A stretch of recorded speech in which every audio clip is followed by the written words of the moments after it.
standing water. We don't have standing water. That's somewhere else, Right. South Carolina. That's the mid-Atlantic. We got desert and golf courses. That's what we got.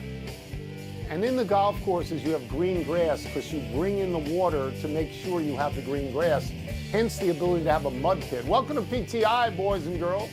In today's episode, the Knicks lose, Dalton Varsho makes a remarkable catch, and Kendrick Perkins joins us for 5 good minutes. But we begin today with the Indiana Pacers, eliminating the Milwaukee Bucks from the playoffs last night. Tyrese Halliburton won the game in overtime with a layup after Milwaukee fumbled away a 7-point lead with 40 seconds to play. The Bucks have now lost 3 consecutive first-round playoff series. Wilbon, what happens to the Bucks now? Oh, Tony, it's like the Bucks we've known now for the last 5 years plus, but certainly the last 5. They won a championship in 21, centered around Giannis Antetokounmpo. That team goes away. I know they added Dame Lillard. They've been slightly different iterations. Added, Doc Rivers, who replaced the coach, Still, it's been around Giannis. It's been Giannis's team. They've been formidable. They've had injuries in the playoffs that knocked out Giannis for a while and Middleton for a while and now Dame Lillard. Tone, it's not working. And I sat there last night feeling for them, feeling for the Bucks because I wanted to see more of the Bucks, more of that series. That series was so bizarre that even at the end, Giannis, who, was a pretty darn good defensive player, couldn't stay in front of Halliburton. And then you have the aftermath of this game, and the aftermath is first John Halliburton, Tyrese's father, who we could get to, who I would like suspend from some playoff games for a while, his attendance. I would. I doubt the league will do anything. But, Tony, then you get to Giannis. Where's he going to be? Is he going to be in Milwaukee with a team that has no first-round draft picks for 100 years, no way of getting better, a really old roster, and Dame hurt? I don't see that, and so I feel bad. As a son of the Midwest and a neighbor of Milwaukee my whole life, I feel bad for the organization and the city and the people. I do. Okay. I have no idea where the Bucks go from here. The Dame Lillard trade did not work out at all. They continued to lose playoff series in the first round. Then he gets hurt. He will probably miss all of next year. He will come back at 36 years old. That's too late. They fired a coach who won an NBA championship. They replaced him with a guy who they fired in 43 more games. They replaced him with Doc Rivers, who was our friend. Doc Rivers now 0-6 in road playoff games in Milwaukee, and they're probably going to fire him. So this brings you to Giannis. I would not trade Giannis. I could not get equal value unless I go straight up for Joel Embiid, and Joel Embiid is healthy. But Giannis could say, I want out of here. He could pull a Jimmy Butler. I just want to go to Tyrese Halliburton for a second here. Because it's current to say that Tyrese Halliburton is the most overrated player in the NBA. Anybody who says that, do you watch that game last night? Because at the end of regulation, time and time again, and at the end of overtime, he took the ball, he went around and through every single Milwaukee defender 4 or 5 different times. That guy was terrific in this series. And, as a son of the Midwest, you ought to be happy for Indiana, actually. Tony, I am. And I really like Tyrese Halliburton. I know his dad, John, a little bit. What is he doing? And by the way, players voted Tyrese Halliburton the most overrated player in the league. Not the media, not the fans. Players did it. They look bad today. Did they watch last night? They look bad. Yeah, they watched last night? Huh. Yeah, they should be. And I am happy for and Rick Carlisle, who you and I both have known for forever, since he was a college player. Yep. Let's move to last night's other 2 games. The Pistons avoided elimination by squeaking by the Knicks in New York. Jalen Brunson and Josh Hart watched most of the last 2 minutes from the sideline after Tom Thibodeau elected not to burn a timeout or foul, they had one to give, to get those guys back onto the floor. And the Nuggets rolled over the Clippers in Denver behind 43 from Jamal Murray. Tom, which team's 3-2 lead feels safer right now? The Knicks or the Nuggets? Right. So I'm going to be accused of recency bias because the Nuggets won last night and the Knicks lost. But you will remember, Mike, in a segment we did for SportsCenter yesterday, the question was, which team that's down 3-1 has the best chance of getting back in? And you know that I said the Detroit Pistons. because you Yes, were yes, aghast you did. that I said the Detroit Yes, you Pistons. did. I was, And I said yeah. it because all those games are close. 4 of the 5 games now have been decided by 6 points or fewer. Detroit won by 6, the Knicks won by 2, the Knicks won by 1, Detroit won by 3. You know, and there's one game that could have gone the other way. There was no foul called at the end of the game. If they call that foul active shooting, Yeah. the Pistons are going to win that game on. The Knicks are not going to be up 3-2. But with justification, Detroit is going to be up 3-2. That's why the Knicks lead is not safe. Is the Denver lead safe? Not really, because at one point, the Clippers beat Denver by 34 points in a game. But Denver had the miracle win in Game 4 in L.A. on the Aaron Gordon dunk right at the end. And they backed it up last night. They won that game. They backed that up. So is their lead safe? No. But, Mike, it is safer than New York's lead. Tony, I don't think either one is all that safe because I think both these are going 7 now. I don't see Detroit losing again at home in Game 6. I see Detroit winning that game and forcing the Knicks to win this at home on the floor in the Garden. I can see. I had the Knicks in 7, and that's what it looks like it's going. And the other thing is the Clippers. The Clippers now, as opposed to when they were playing in Staples in the borrowed Lakers facility, the Intuit place that Steve Ballmer built, that's a real home court advantage. And they're going to play well, and Kawhi Leonard is healthy, and James Harden is engaged. I know he even tried to take on defensive responsibilities against Joker for a while last night. I see the Clippers winning here in Los Angeles tomorrow night and forcing that back to a Game 7 as well. So I don't see either of those. And, you know, once you get to a Game 7, weird stuff can happen. And kudos to Russell Westbrook for coming off the bench last night, having a flashback performance. Tony, I'll give you credit for the Detroit part of this, but I think both those leads are still tenuous. 2 things have to happen. Jalen Brunson, who we both think is great, has to shoot better than 4 of 16. That is not acceptable. He's not having a second and bad game. He'll be out there. Your boy Tibbs has to get Jalen Brunson and Hart off the bench for 2 minutes when the Pistons outscore them 6-2 at that moment. Let's move to hockey, where there were 4 playoff games last night. Carolina beat New Jersey in double overtime to win that series 4-1. Las Vegas beat Minnesota in overtime after a late Minnesota goal was waved off. Vegas has a 3-2 lead in that series. Edmonton got another comeback win over Los Angeles to take a 3-2 lead in that series. And Toronto was blanked at home 4-0 by Ottawa. Toronto still leads that series 3-2, but will go on the road for Game 6. Wilbon, what was the most compelling result from last night? Well, I might be tempted to say Toronto because that was sort of a real surprise. But the most compelling game to me, Tony, you know, I'd said this when we had PK Subban on. The series I'm obsessed with is Los Angeles-Edmonton, which played out behind me across the street in Game 5. Look, the Kings have the best home ice record in the NHL. So to get that game, to get that critical game and get Edmonton control of that series after they were down again, only down 1-0, and they have to win these games late, and they had to win it in the third. It wasn't a huge explosion of goals like they've had in a couple of other games. But Edmonton to wrestle control back, and they're the Western Conference champs, I think that was the big result of the night. I'm going to leave that to you. I'll agree with everything you said. I was tempted to say Carolina because it was a double overtime situation, but they won the series 4-1, and 3 of their 4 wins were by multiple goals. I'm going to stay away from the Minnesota-Vegas thing because that's going to go 7. And the compelling thing is going to happen in Game 7, and we're going to look back. You know, so I'm going to go with Toronto losing because they didn't just lose, Mike. They were at home. They got blanked. Yeah. They got blanked at home, and they have had such terrible playoff results. And let me give you some numbers that are amazing.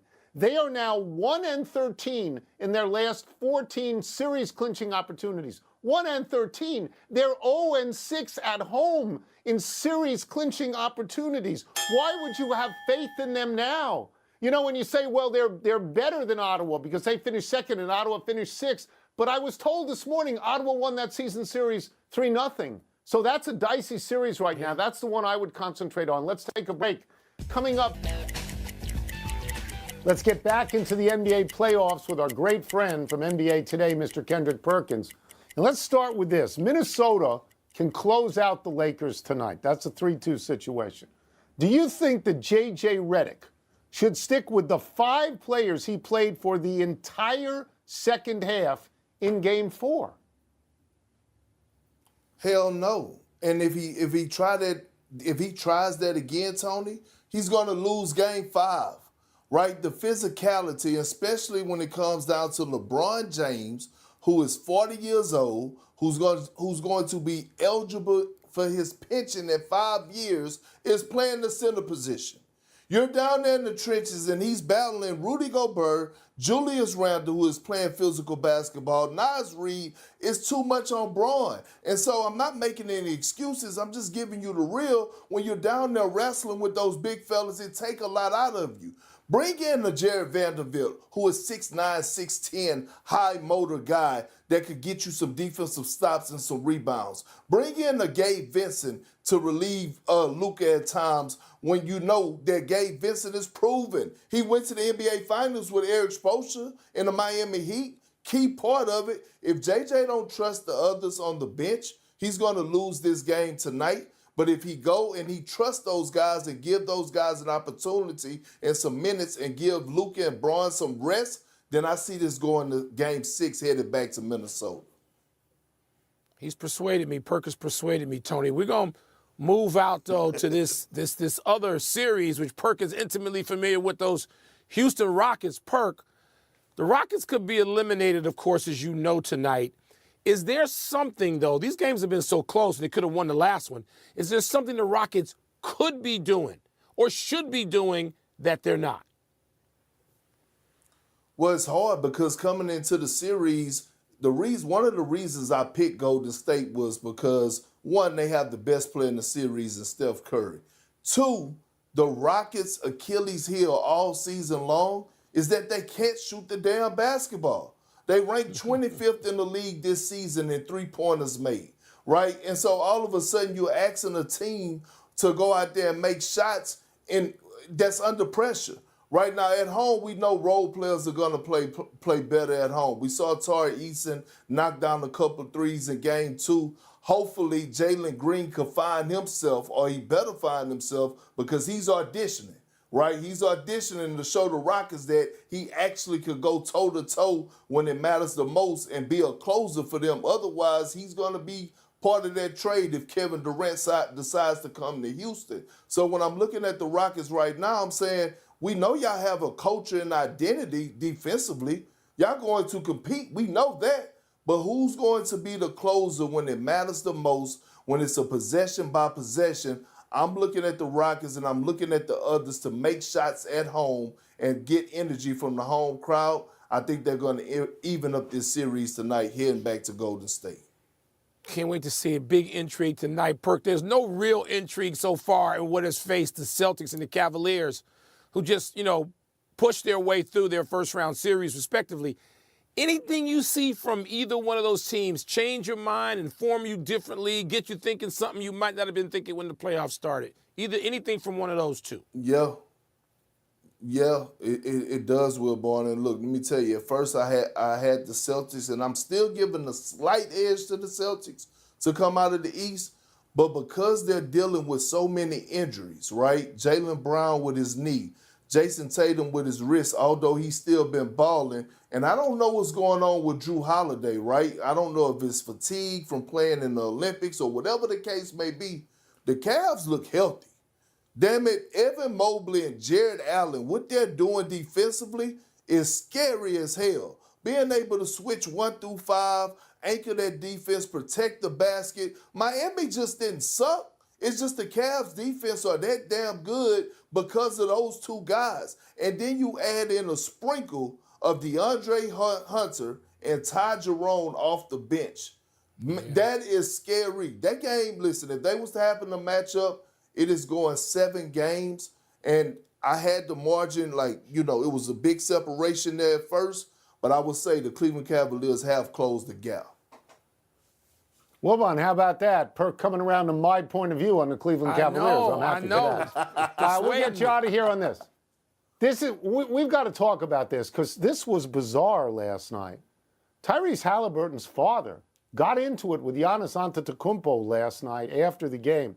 Is there some sort of code that family members are supposed to adhere to? I played 14 years in the league, Tony. I wish my wife or any of my family members would have tried that nonsense. They would have been banned from coming to any games for the rest of my career. Matter of fact, I'm going to go deeper. I believe that Tyrese Halliburton's father should be suspended for the rest of the postseason. At some point, you gotta make an example, and he has to be the example. Nowhere in hell he should be allowed to walk on the floor and go get up into Giannis Antetokounmpo's face and do what he did last night. Just sit back from afar and praise him and just be proud, a proud dad in the stands. And this is a prime example what some fathers go through. And you know this, Wilborn. When you go to AAU games, I do the same thing. They have certain parents who are living their dreams through their children. And this was one of the prime examples that we witnessed last night. Thank you. Right on, Couldn't have Perk. said it Well better. said. Couldn't Well have said it said. better ourselves. Thank you, Perk. Thank you. Appreciate you. Thank y'all, legends. Happy time, people. Happy belated 78th birthday, Johnny Miller. This was yesterday. Although Miller is no longer on golf telecasts, the U.S. Open is being played this year at Oakmont. And it was at Oakmont where Miller shot 63 on Sunday in 1973 to win the U.S. Open in what many consider to be the greatest closing round ever played in a major. Miller won one other major, the 1976 British Open at Royal Birkdale. In the same way that golfers like Ernie Els and Vijay Singh and Phil Mickelson were thwarted sometimes by playing against Tiger, Miller drew the short straw playing against Jack Nicklaus. Miller was also a frequent guest on this high-quality cable program. Tony, when you think back historically, going against Jack Nicklaus just week after week after week, I mean, you know, how are you going to win in that? How are you going to feel in that? 90% of those weeks, not great. Not so happy anniversary David Cone on this day 35 years ago while pitching for the Mets. Cone covered first base on a throw from second baseman Greg Jeffries that should have retired the batter Mark Lemke. Umpire Charlie Williams mistakenly ruled Lemke safe. Thinking the time had been called, Cone argued with Williams. Cone held the ball as two Braves runners scored. Cone has far more good memories than bad: 5 World Series rings, 5 All-Star appearances, a Cy Young, a perfect game. But this one may cause him some embarrassment. You can see Cone on Sunday Night Baseball and on the Yes Network. Yeah, to come as it did against the Yankees, I don't even know about embarrassment. His career was too great. It would cause me anger. I'd want to go out and drill somebody with a 95-mile-per-hour fastball. You can throw 95? You? Really? No. Happy trails to extra bases for Jarren Duran. In the top of the 4th inning of last night's game in Toronto, Duran hit a deep drive to center. Dalton Varsho tripped and fell while tracking the ball, then got up on one knee and made a backhanded catch. Varsho said, quote, "I said a profanity word, but then I was like, okay, where's the ball? I saw it really quick and kind of stuck my glove out," unquote. It was the Gold Glover Varsho's first game of the season after missing the first 28 while recovering from off-season shoulder surgery. Man, that's some quicks right there. That's the proper reaction to have. He's the son of a guy named Gary Varsho, Tony, who played early in his career, at least with the Cubs. And my memories, if it serves me correctly, remembers that Harry Carey just used to love saying the name Gary Varsho. But, you know, that was Harry. Good to see his son. He's also named after his dad's teammate, Darren Dalton. That's how he got the name Dalton. Pretty good. Right? Did you know that? Yes, Yeah, absolutely. I did not know that until now. It's in the notes, and I can read, so that's what I did. Let's go to the big finish if we could. The NFL fined the Falcons $250,000 and defensive coordinator Jeff Ulbrich $100,000 for the prank call Ulbrich's son made to Shedeur Sanders. Your thoughts? You know, it just seems totally unnecessary to me. Overly adjudicated. It just what? Head coach Rick Tocchet is leaving the Vancouver Canucks. You surprised? Not really, because I didn't make the playoffs, but now there are 8 openings for head coaches in the NHL. 8. Wow, that's a lot. The Steinline reports that Steve Nash is not interested in being the next head coach of the Suns. Your reaction?